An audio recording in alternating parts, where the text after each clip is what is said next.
Hello दोस्तों, स्वागत है आप सभी का हमारे यूट्यूब चैनल सत्येंद्र गुरुजी पे। दोस्तों, इस वीडियो में हम आपके लिए रीजनिंग के कुछ इंपॉर्टेंट प्रश्न लाए हैं जो आने वाले सभी परीक्षा जैसे railway, RRB, NTPC, group D, ALP technician, SSC, GD, MTS, CISL इत्यादि के लिए काफी इंपॉर्टेंट है। इसीलिए आप लोग वीडियो के अंत तक जरूर बने रहिएगा। चलिए शुरू करते हैं प्रश्न संख्या 1 से। आपका पहला क्वेश्चन है, एक निश्चित कुट भाषा में जैसे 41,678 को 32,587 लिखा जाता है तो उसी कुट भाषा में 65,332 को किस प्रकार लिखा जाएगा। आपके सामने है एनटीपीसी 2021 में पूछा गया प्रश्न है। दोस्त ध्यान दीजिएगा। सबसे पहले कैसे करेंगे इसको, तरीका को समझिए। यहां पर देखेंगे 41,678 को उसने 32,587 कैसे लिखे, इसमें लॉजिक फाइंड आउट करेंगे। देखो, 4 से 3 हुआ है, -1 कर दिया। 1 से 2 हुआ है, कितना हुआ? 1 से 2 हुआ है, +1 कर दिया। यानी 4 में 1 घटा देंगे तो 3, 1 में 1 जोड़ देंगे तो 2 हो जाएगा। 6 में से फिर से 1 घटा देंगे तो 5 हो जाएगा। 7 में 1 जोड़ देंगे तो 8 हो जाएगा। 8 में से 1 घटा देंगे तो कितना? 7 हो जाएगा। बात को समझे है कि नहीं?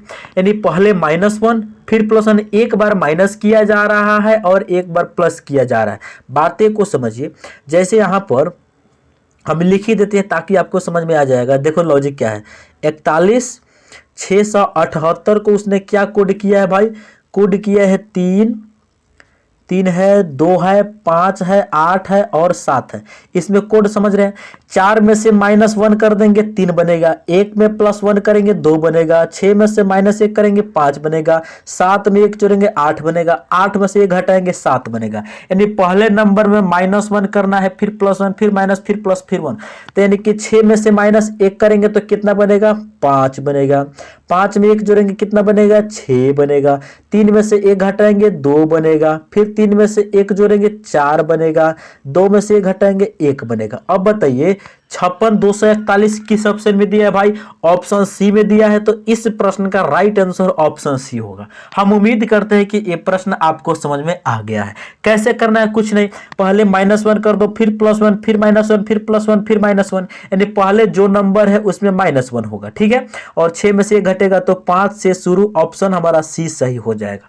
ठीक है दोस्त, तो हम उम्मीद करते हैं कि इस प्रश्न को समझ गए होंगे। बढ़ते हैं अगले क्वेश्चन की तरफ।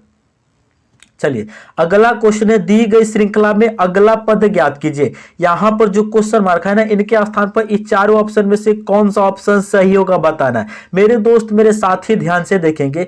1 का रिलेशन 4 से है, 4 से 9, 9 से 16, 16 से 25, उसी प्रकार 25 से क्वेश्चन मार्क बनेगा। सबसे पहले देखो दोस्त, यहां पर जो 1 है क्या है? 1 का स्क्वायर 1 होता है, बहुत बढ़िया। 4 क्या है? 2 का स्क्वायर है, बातें समझ में आ रही है। 9 क्या है? 3 का स्क्वायर है। 16 क्या है? 4 का स्क्वायर है। ये बताइए 25 क्या है? 5 का स्क्वायर है। तो ये बताइए क्वेश्चन मार्क के स्थान पर क्या आएगा? 1 2 3 4 5 हुआ है, तो क्वेश्चन मार्क के स्थान पर आ जाएगा 6 का स्क्वायर। समझ पा रहे हैं? 6 का स्क्वायर कितना हो जाएगा? 36। ये बताइए 36 किस ऑप्शन में दिया है? ऑप्शन ए में दिया है। इस प्रश्न का राइट आंसर ऑप्शन ए होगा। ठीक है दोस्त, कैसे है लॉजिक? यहां पर कुछ नहीं, जो 1 है 1 का स्क्वायर है, 4 2 का स्क्वायर है, 9 3 का स्क्वायर है, 16 4 का स्क्वायर है, 25 5 का स्क्वायर है। तो अगली बार क्या होगा? 6 का स्क्वायर हो जाएगा कितना? 36। 36 ऑप्शन नंबर ए में दिया है, इसीलिए इस प्रश्न का राइट आंसर ऑप्शन ए होगा। ठीक है, तो हम उम्मीद करते हैं कि इस प्रश्न को आप लोग जरूर समझ गए होंगे। अगले क्वेश्चन की ओर बढ़ा जाए। अगला क्वेश्चन है, ए बी सी डी और ई एक ब्रेंच पर बैठे हुए हैं। सी की बाईं और ए की दाईं तरफ डी बैठा है। बहुत बढ़िया पॉइंट है। क्या कहा है? सी की बाईं तरफ और ए की दाईं तरफ में कौन बैठा है भाई? डी बैठा है। ए और सी कोई भी एकदम बाईं तथा एकदम दाईं ओर नहीं बैठा है, तो सबसे मध्य में कौन बैठा है? मेरे प्यारे साथी, इस क्वेश्चन का मतलब को समझिए। आपके सामने 2013 में ग्रुप डी में पूछा है। कह रहा है कि सी की बाईं तरफ और ए की दाईं तरफ में डी बैठा है, और एक पॉइंट और बोला है कि ए और सी में कोई भी एकदम ना तो वो बाईं ओर बैठेगा और ना ही दाईं ओर बैठेगा। ए से लेकर ई तक कितना व्यक्ति हुआ? टोटल 5। ठीक है, 5 है तो हम 5 बना लेंगे। पहला 5 व्यक्ति है तो पांचों को बैठा लेंगे। मेरे दोस्त जब तक क्वेश्चन में ना कहा जाए दक्षिण पूर्व बैठा है उत्तर पूर्व बैठा है तो हमेशा व्यक्ति को उत्तर की तरफ बैठाना ऊपर करके। तो इसका दायां होगा इस साइड में, इसका बायां होगा इस साइड में। अब क्वेश्चन बोला है, क्या बोला है कि ए और सी कोई भी एकदम बाईं तथा दाईं ओर नहीं बैठा है, यानी ए और सी ना तो यहां बैठ सकता और ए और सी ना तो यहां बैठ सकते हैं, यानी ए स्थान पर ना तो बाईं तरफ बैठ सकते हैं और ना ही दाईं तरफ बैठ सकते हैं। कौन? ए और सी। बातें समझ में आ गई होगी। अब देखो क्वेश्चन ने बोला है एक सी की बाईं ओर और ए के दाईं ओर डी बैठा है, यानी कि यहां पर अगर सी बैठा है ना तो सी के बाईं इधर होगा, तो सी के बाईं ओर डी है। क्वेश्चन क्या बोला है? सी की बाईं और ए की दाईं तरफ में डी है, इसका मतलब ए आ जाएगा यहां पर।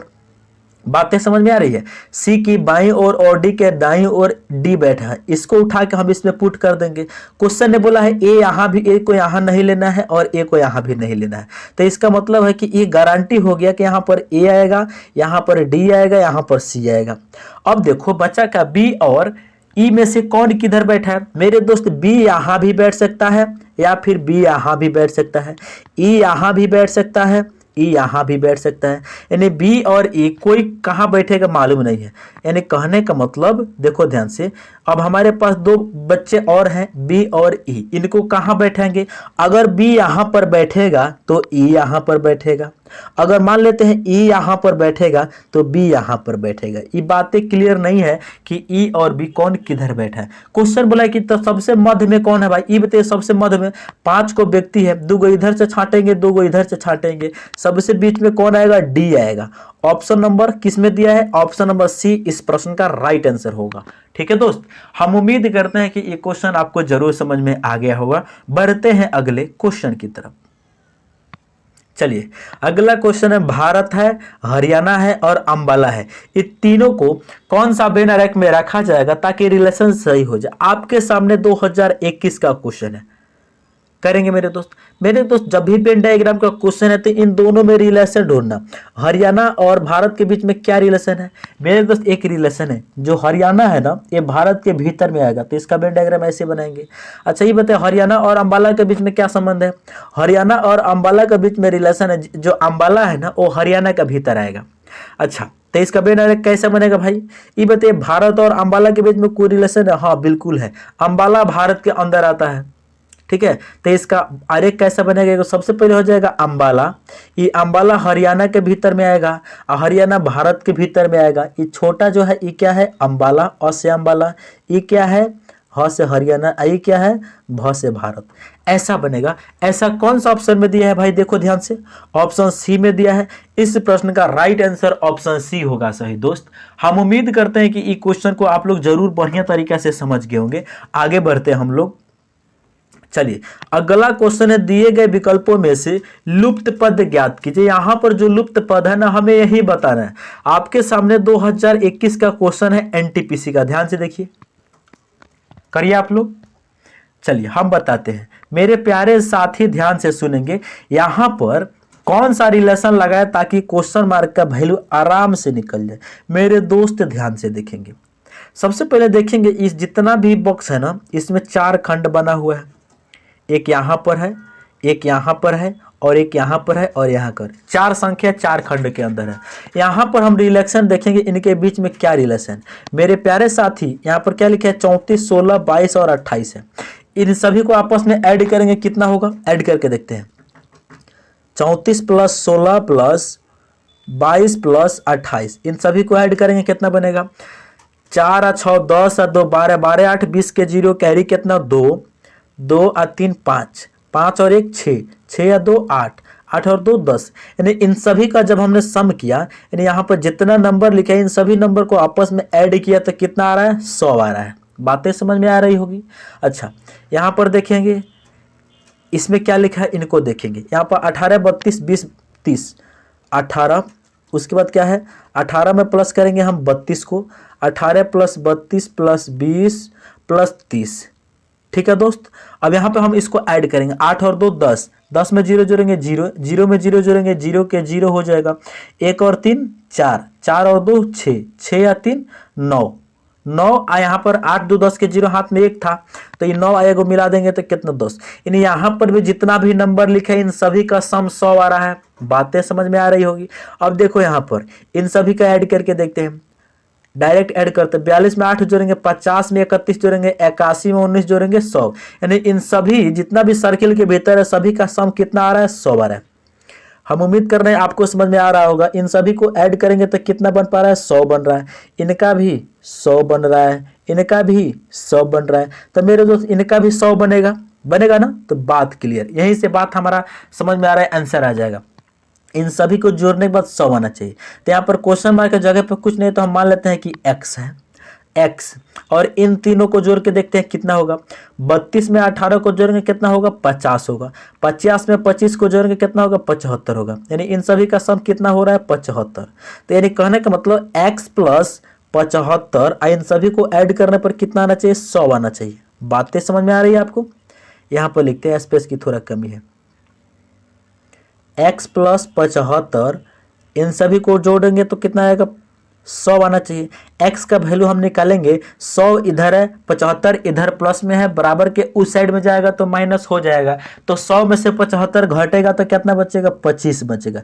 ये बचे 25 कौन सा ऑप्शन में दिया है, ऑप्शन नंबर डी में दिया है। इस प्रश्न का राइट आंसर ऑप्शन डी होगा दोस्त। हम उम्मीद करते हैं कि ये क्वेश्चन आप लोग समझ गए होंगे। ऐसा क्वेश्चन जब भी एग्जाम में आएगा तो आप आराम से उसको कर लेंगे। ठीक है, चलिए आगे देखते हैं। अगला क्वेश्चन है, एक व्यक्ति ने अपनी यात्रा उत्तरी ध्रुव से आरंभ की और दक्षिण की दिशा में 100 मीटर चला। 100 मीटर यात्रा करने के बाद पूरब की ओर मुड़ा और 100 मीटर चला। फिर वह उत्तर की ओर मुड़ा और 100 मीटर चला। अब उत्तरी ध्रुव से कितने दूरी पर रहेगा। हम लोगों से क्वेश्चन बड़ा ही आसान 2004 में पूछा गया भाई, ध्यान से देखेंगे। सबसे पहले करेंगे क्या, एक हम फाइनली एक आपको आरेख बना कर देते हैं। जब भी पेपर पे हम लोग डायरेक्शन बनाते हैं दोस्त, तो ऊपर में हमेशा उत्तर होता है, नीचे में दक्षिण होता है, दाएं बगल में पूर्व होता है और बाएं बगल में पश्चिम होता है। ये बात आपको समझ में आ रहा होगा। अब देखेंगे, उत्तरी ध्रुव से आरंभ की है, दक्षिण दिशा में उसने कितना चला है, 100 मीटर। यानी ऊपर से उसने कितना चला है, 100 मीटर चला है। तो 100 मीटर उसको सबसे पहले हम नीचे चलाएंगे। कितना चला है, 100 मीटर चला है। ठीक है, उसके बाद कह रहा है यात्रा करने के बाद पूरब की ओर मुड़ता है और 100 मीटर चलता है। जब 100 मीटर उसने दक्षिण दिशा में चल लिया तो अब वह पूरब दिशा में मुड़ेगा। कितना चलेगा, 100 मीटर। जब कोई व्यक्ति नीचे जा रहा होता तो उसका जो पूरब होता है हमारा दाहिना हाथ की तरफ होता है, तो इसको घुमा देंगे, कितना, 100 मीटर हम चला देंगे। बहुत बढ़िया बात है। आगे पॉइंट बोला है, फिर वह उत्तर की ओर मुड़ा और 100 किलोमीटर चला। उत्तर की ओर मुड़ता है, कितना चलता है, 100 किलोमीटर। नहीं, मीटर में नहीं, सभी किलोमीटर में दिया है। कितना चलता है, 100 किलोमीटर। जब कोई व्यक्ति इस दिशा में जा रहा तो उसका उत्तर जो होगा ऊपर होता है, तो ऊपर की ओर मुड़ता है। कितना चलता है, 100 मीटर फिर से चलता है। अब दोस्तों हम लोगों से पूछा गया, तो अब वह व्यक्ति उत्तरी ध्रुव से कितना दूरी पर रहेगा। देखो, वह व्यक्ति यहां से चलना शुरू किया था, वह व्यक्ति यहां पर पहुंच गया, तो इनके बीच में दोनों दूरी कितना होगा यही बताना है। सबसे पहले बड़ा ही आसान क्वेश्चन है मेरे दोस्त, ध्यान से देखेंगे। क्योंकि यहां पर देखो, यहां से उसने चलना शुरू किया था, यहां पर पहुंच गया, तो इनके बीच की दूरी कितना होगा। जब नीचे 100 मीटर है तो ऊपर भी 100 मीटर ना होगा। ये 100 मीटर किस, 100 किलोमीटर किस ऑप्शन में दिया है भाई, 100 किलोमीटर होगा। किलोमीटर ऑप्शन नंबर हमारा डी सही होगा इस क्वेश्चन का राइट आंसर। हम उम्मीद करते हैं कि ये क्वेश्चन आप लोग जरूर समझ गए होंगे दोस्त। ठीक है, आगे बढ़ा जाए। कोई दिक्कत किसी भाई को इसमें, किसी भाई को इस प्रश्न में कोई दिक्कत नहीं होना चाहिए। बिल्कुल आसान क्वेश्चन है, 2004 का रेलवे का क्वेश्चन है। ठीक है दोस्त, चलिए अगला क्वेश्चन 7 नंबर क्वेश्चन कर, आपको ए से जेड तक की वरमाला दी गई है। जी और यू के एकदम बीच में आने वाला अक्षर कौन सा होगा।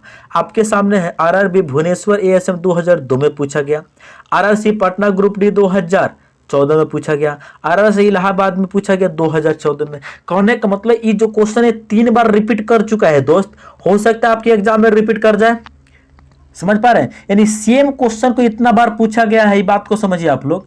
क्या बोला है, ए से जेड तक की वरमाला दी गई है, जी और यू के एकदम बीच में आने वाला अक्षर कौन सा होगा। देखो, अंग्रेजी वरमाला हम लोगों से क्या दिया गया है, यहां पर लिखते हैं A B C dot dot dot करके एक्स वाई जेड, यही है हमारा अंग्रेजी वरमाला।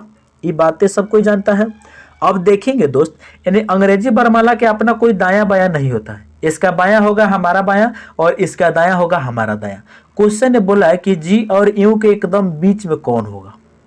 एक तो तरीका है जी और यू के बीच में आप ABCD लिखेंगे और जी और यू के बीच में पता कर लेंगे कौन होगा, वो अपने से कर सकते हैं। लेकिन हमारे पास पढ़ने से आपको फायदा क्या होगा, ऐसा जब आप करिएगा तो हमसे क्या सीखिएगा। मेरे दोस्त कुछ नहीं, सबसे पहले इन दोनों का तुम निकाल दो एवरेज। एवरेज का मतलब दोनों को या तो बाएं में कन्वर्ट कर लो या फिर दोनों को दाएं में कन्वर्ट कर लो और एवरेज निकाल दो, आंसर आ जाएगा। जैसे लेफ्ट, लेफ्ट मतलब बायां, बायां से जी का स्थान कितना होता है, बायां से जी का स्थान यानी बायां से जी है, बायां से जी का स्थान होता है कितना भाई, 7 होता है। अब बायां से यू का स्थान कितना होता है, यानी लेफ्ट से यू का स्थान कितना होता है, 21 होता है। बातें समझ आ रही है?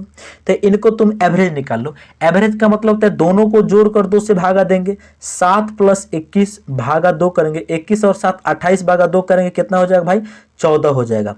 अच्छा, ये 14 किधर से होगा, जब मेरे दोस्त यहाँ पर हमने लेफ्ट से सभी का पोजीशन लिया तो ये लेफ्ट से होगा। लेफ्ट, एल से हमने लेफ्ट लिख रहे, लेफ्ट मतलब बायां, ठीक है। तो बायां से 14। अब तुम आराम से बता दो बायां से 14वां लेटर कौन होता है। हम सभी कोई जानते हैं बाएं से 14वां लेटर एन होता है। ऑप्शन ए इस प्रश्न का राइट आंसर होगा। ठीक है दोस्त, हम उम्मीद करते हैं कि ये क्वेश्चन आप जरूर समझ गए होंगे। बढ़ते हैं अगले प्रश्न की तरफ। चलिए 8 नंबर क्वेश्चन आप लोगों के सामने है दोस्त। क्या कह रहा है, ध्यान से देख, कह रहा है ए क्यू की बहन है, सी क्यू की माँ है, पी सी का पिता है, ई पी की माँ है। तो बताइए कि क्यू का पी से क्या रिलेशन है भाई। रेलवे NTPC CBT 2 परीक्षा 2017 का प्रश्न है मेरे दोस्त। सबसे पहले देखेंगे, हम आपको बताएंगे फैमिली ट्री बनाकर, ब्लड रिलेशन चैप्टर में फैमिली ट्री बनाकर आप क्वेश्चन को विदिन चुटकी बजाते ही सॉल्व कर सकते हो, वो भी कंफर्म आंसर दे सकते हो। मेरे दोस्त ध्यान से देखिएगा, अगर आपको फैमिली ट्री बनाने में थोड़ा भी दिक्कत होगी तो हमारे इसी वीडियो के डिस्क्रिप्शन में ब्लड रिलेशन चैप्टर का हमने लिंक डाल रखा है, उसको आप जाकर जरूर देख सकते हैं। ठीक है, कि कैसे बता रहे हैं। देखो, जब भी पुरुष होगा उसको हम त्रिभुज में बंद करेंगे, महिला होगा उसको हम सर्किल में बंद करेंगे, आज जो शादीशुदा होंगे उन दोनों को हम बीच में प्लस सिंबल लगाएंगे। ये पुरुष होगा, ये महिला होगा। बातें समझ में आ रही होगी। पुरुष को हम क्या करेंगे, हम लिख ही देते हैं भाई, एम, एम मतलब मेल, मेल को हम बंद करेंगे त्रिभुज में। ओमेन, डब्लू, ओमेन मतलब इसको हम बंद करेंगे सर्किल में। क्वेश्चन में जब भी मेल आएगा उसको हम ट्रायंगल में बंद करेंगे और ओमेन आएगा उसको सर्किल में बंद करेंगे। क्वेश्चन कह रहा है ए क्यू की बहन है, जो ए है वो क्यू की बहन है, तो क्यू यहां पर रहेगा। क्यू का बहन बनाना है ए को, तो इसको हम बंद करेंगे सर्किल में। क्यों, क्योंकि बहन है तो संगे संगे रहेगी, यानी एक जनरेशन में रहेगी, और बहन है इसका मतलब क्या है, ओमेन है, इसीलिए इसको हमने सर्किल में बंद कर दिया। आगे कह रहा है सी क्यू की माँ है, जो सी है वो क्यू की माँ है, तो क्यू से ऊपर जाएगी, क्योंकि जनरेशन गैप के अनुसार सी जो है माँ है, तो माँ हम लोगों से ऊपर रहेगी, तो सी क्यू की माँ है तो क्यू से ऊपर रहेगी। अब माँ है इसीलिए इसको बंद करेंगे हम सर्किल में, माँ है इसीलिए बंद करेंगे सर्किल में क्योंकि महिला है। आगे क्वेश्चन बोला पी सी का पिता है, जो पी है वो सी का पिता है, तो सी से ऊपर आएगा। पिता है तो इसको बंद करेंगे त्रिभुज में क्योंकि पुरुष है। आगे देखें, कह रहा है ई पी की माँ है, जो ई है ना वो पी की माँ है, तो ई से पी से ऊपर ई आएगी। अब माँ है इसीलिए इसको बंद करेंगे सर्किल में। अब क्वेश्चन खत्म, यानी यहां से लेकर इतना फैमिली ट्री हमने बना लिया। हम लोगों से क्वेश्चन पूछा क्या जा रहा है भाई, क्वेश्चन पूछा जा रहा है कि क्यू का पी से क्या रिलेशन है। क्यू का पी से, क्यू का रिलेशन पूछा जा रहा है पी से, तो देखेंगे पी का सी क्या है, बेटी है।